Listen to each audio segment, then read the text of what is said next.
ذرا سوچنے کی بات ہے، کربلا میں کون تھے؟ توجہ رکھنا، میں نے کہا نا یہ سبق چلے گا تھوڑا، اچھا سمجھ میں آ رہی بات؟ جوش میں اور ہوش میں ہو؟ کربلا میں دو پارٹیاں تھی، ایک ڈھول والی اور ایک نماز والی، یہ تو پارٹیاں تھی۔ کیا یزیدی کلمہ نہیں پڑھتے تھے؟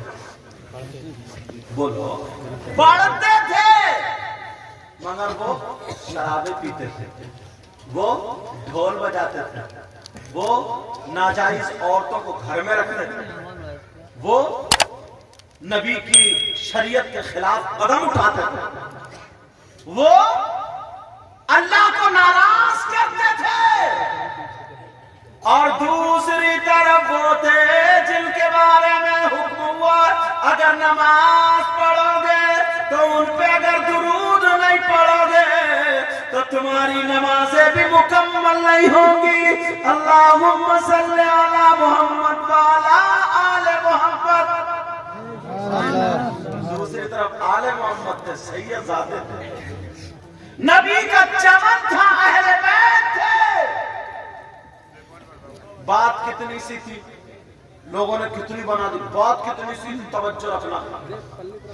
یزید چلا سیاست، اس نے سوچا اگر حسین نے مجھ سے بیعت کر لی، حسین کا ہاتھ آ گیا، پھر تو پوری دنیا ہی اپنے ہاتھ میں، کہ جب نبی کا نواسا نے ہاتھ میں ہاتھ دے دیا تو تمہیں کہا کیا اعتراض ہے؟ مگر حسین نے اپنے بچے تو دے دیے، یزید کے ہاتھ میں ہاتھ نہیں دیے، کیوں؟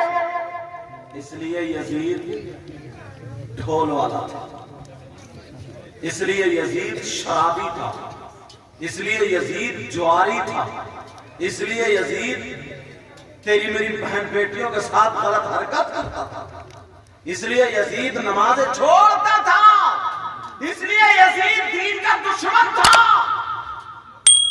تو حسین پاک نے دنیا والوں کو دکھا دیا، جو لوگ نہ نماز کا، نہ روزے کا، نہ کائی کا، بس محرم کا مہینہ دکھا، بات آ گئی تو کہہ دیتا ہوں، اور ہری یہاں پہ پٹی باندھی اور بس ڈھول پہ ٹٹ گیا، ایسا لگتا جیسے سب سے بڑا حسینی یہی ہے، اور سب سے زیادہ پٹائی قبر کسی کی ہوگی، خبر ہو۔ ارے معلوم ہے کہ کیوں؟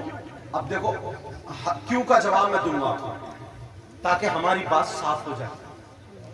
دو چیزیں ہو سکتی ہیں ڈھول بجانے کے لیے، یا تو یہ ثواب کا کام ہو، سمجھ رہے، یا پھر کسی بزرگ نے بجایا، یہی تو ہوگا، یا پھر یہ شریعت میں جائز ہو، دو ہی چیزیں تو ہوں گی۔ اور باپ کی چیزوں کا مالک کون ہوتا ہے؟ بیٹا، اولاد۔ یار امام حسین پاک شہید ہوئے، چلو ٹھیک ہے، ان کے بعد ان کے بیٹے تھے امام زین العابدین، ان کے بعد ان کے بیٹے تھے امام محمد باقر، ان کے بعد ان کے بیٹے تھے امام جعفر صادق، ان کے بعد ان کے بیٹے تھے امام موسیٰ کاظم، ان کے بعد ان کے بیٹے اب تک جتنے سید ہیں، یہی تو ہے۔ کوئی مائی کا لال پوری دنیا کی تاریخ پڑھ کے مجھے بتا دے گا کہ امام حسین کو جب 1 سال ہو گیا شہید ہوئے تو دوسرے سال میں امام زین العابدین نے ڈھول بجایا ہو؟ کوئی بتا دے گا کہ تیسرے سال میں بجایا ہو، چوتھے سال میں، 5ویں 6ٹھی برسی میں ڈھول بجایا ہو؟ ہے ہمت؟ کوئی مائی کا لال یہ بتا دے گا ان کے بعد امام محمد باقر نے بجایا ہو، ان کے بعد امام جعفر صادق نے بجایا ہو، ان کی اولاد نے بجایا نہیں، تم لفنگے اتنے آگے نکل گئے؟ ذرا سوچنے کی بات ہے یار۔ ارے یار اگر یہ ثواب ہوتا ڈھول بجانا تو امام حسین پاک تو کوئی نہ کوئی اپنی اماں کے 40ویں میں، 10ویں میں، 20ویں میں برسی میں کوئی نہ کوئی مولانا، کوئی نہ کوئی عالم، کوئی نہ کوئی پیر بجاتا۔ اور جو یہ ڈھول بجا رہا ہے ان سے کہنا کہ اب تیجے میں قرآن خوانی مت کرو، ڈھول بجاؤ، یہ بھی نہیں بجائیں گے۔ یہ جو امام حسین پاک کی شہادت کے موقع پہ ڈھول بجا رہے ہیں یہ بھی نہیں بجائیں گے۔ اپنی اماں کے 40ویں میں، 20ویں میں، 10ویں